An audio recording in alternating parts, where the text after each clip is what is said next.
What are the current ideologies attempting to pass as intellectual and neutral critique? Cynicism and individualism as modern ideology. People are aware of the absurdity of the system but continue to participate in it, often with a detached, ironic attitude, simply to cope and get by. The acknowledgement of the system's flaws doesn't lead to resistance but rather to a strategy of surviving within it. For example, a prevalent belief is that to counteract the contradictions and injustices of the world, it is enough to acknowledge the absurdity or futility of deeper change. This makes it possible to then navigate life within the system for personal survival and comfort. We can identify several types of ideologies in modern societies masking as aphilosophical cynicism and critical thinking. 1. Cynical ideology. Cynical ideology occurs when individuals recognize the flaws of the systems they participate in but choose to continue engaging with them through irony and detachment.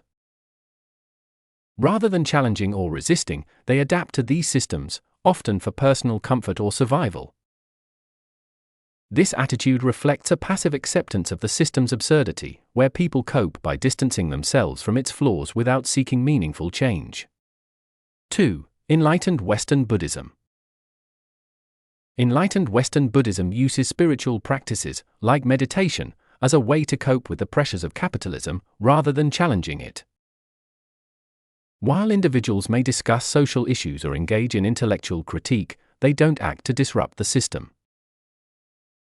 Instead, they use these practices to adapt more effectively to capitalism, finding inner peace while remaining integrated into the very system they critique. 3. Self-mocking ideology. Self-mocking ideology involves individuals engaging in harmful or problematic systems with irony or self-deprecation, acknowledging the absurdity of their participation without resisting or rejecting the system.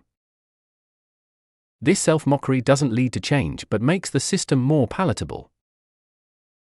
It reinforces the system by creating a sense of detachment, allowing people to feel they are critiquing it while still supporting it. Resistance as a form of consumption. Neoliberalism turns resistance into a consumable product, making critique part of the system. Adorno's concept of the culture industry explains how rebellion and dissent become commodified, losing their subversive potential. Zizek extends this by showing that cynical ideology absorbs resistance into the market, where individuals engage with it ironically rather than actively resist.